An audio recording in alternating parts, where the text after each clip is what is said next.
Assalamualaikum warahmatullahi wabarakatuh. Perkenalkan, nama saya Cici Kurniasih SPD. Saya mengajar di SDN Citata, Kecamatan Cipatat, Kabupaten Bandung Barat. Saya peserta CGP Angkatan keempat tahun 2021 Kabupaten Bandung Barat. Pada kesempatan ini saya akan melaksanakan pembelajaran mengenai praktik segitiga restitusi terhadap 2 orang siswa di sekolah saya. Pada kesempatan ini pula, saya akan menggunakan langkah-langkah restitusi. Yang pertama yaitu menstabilkan identitas, yang kedua validasi tindakan yang salah, dan yang ketiga keyakinan kelas.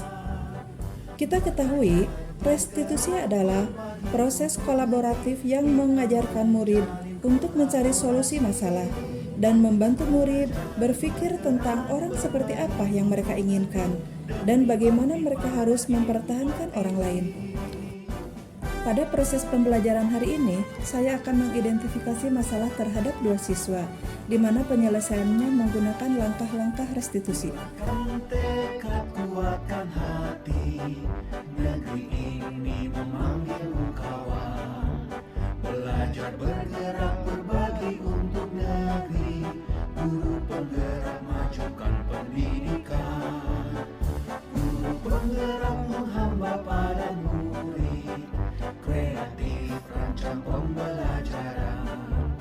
Hargai potensi, tingkatkan prestasi, lahirkan profil pelajar Pancasila. Belajar bergerak berbagi untuk negeri, kita menjalin kolaborasi. Belajar bergerak berbagi untuk negeri, demi bakti pada Ibu Pertiwi. Belajar bergerak berbagi untuk negeri, kita menjalin kolaborasi. Belajar bergerak berbagi untuk negeri, demi bakti pada Ibu Pertiwi. Demi bakti pada Ibu Pertiwi. Belajar bergerak berbagi untuk negeri, demi bakti pada Ibu Pertiwi. Demi bakti pada Ibu Pertiwi.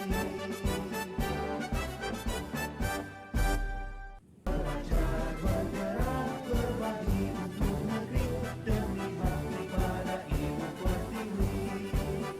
Demi bakti pada Ibu Pertiwi.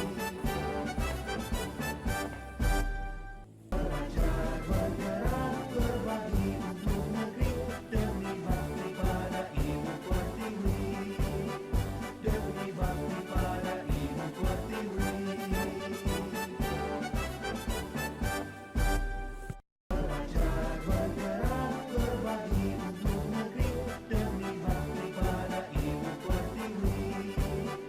Demi bakti pada Ibu Pertiwi.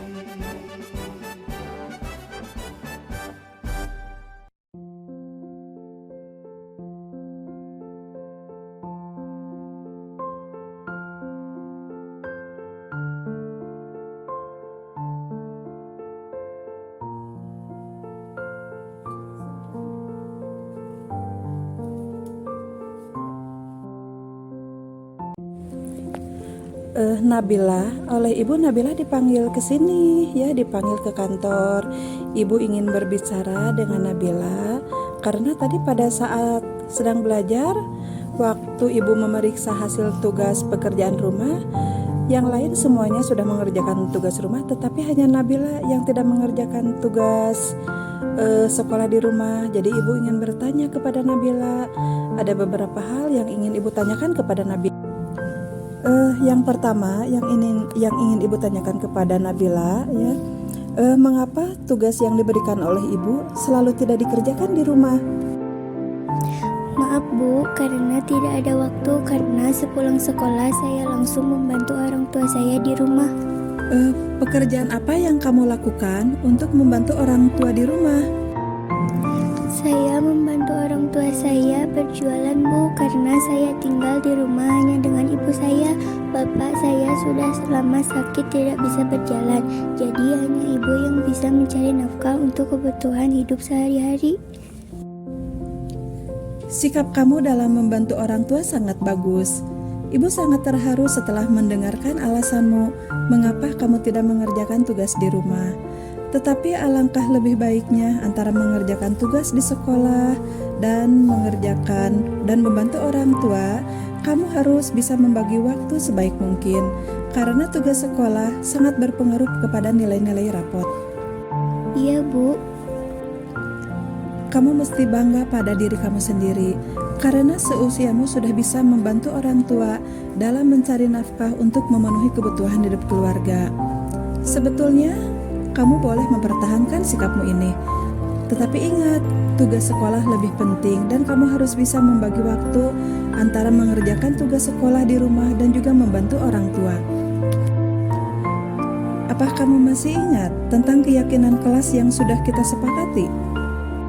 Iya, Bu, saya masih ingat. Coba kamu ingat-ingat lagi, keyakinan kelas seperti apa yang telah kita sepakati?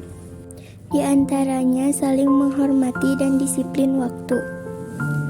Terima kasih, berarti kamu masih ingat tentang kesepakatan, keyakinan kelas yang kita buat, terutama keyakinan kelas tentang saling menghormati dan disiplin waktu. Berarti kamu harus betul-betul mengatur waktu, yaitu mengatur waktu baik di sekolah maupun di rumah. Terima kasih, Bu, saya berjanji akan melaksanakan keyakinan kelas dengan sebaik-baiknya. Alhamdulillah ya, kamu sudah berjanji sama ibu bahwa kamu akan betul-betul melaksanakan keyakinan kelas yang sudah kita sepakati. Dan ibu titip jangan sampai kejadian seperti ini terulang lagi. Dan ibu doakan semoga ayah Nabila cepat sembuh. Terima kasih. Dan sekarang Nabila boleh pulang ya. Terima kasih. Oh, silakan masuk Dila, silakan duduk di sini. Nah, ini Dila dipanggil oleh ibu ya, sengaja dipanggil ke kantor ini. Tadi pada saat kita sedang belajar, ibu melihat Dila di sini tidak menggunakan masker. Dan juga di sini ibu melihat Dila tidak menggunakan sepatu, tapi Dila hanya menggunakan sendal. Mengapa Dila tidak menggunakan masker dan juga tidak menggunakan sepatu ke sekolah?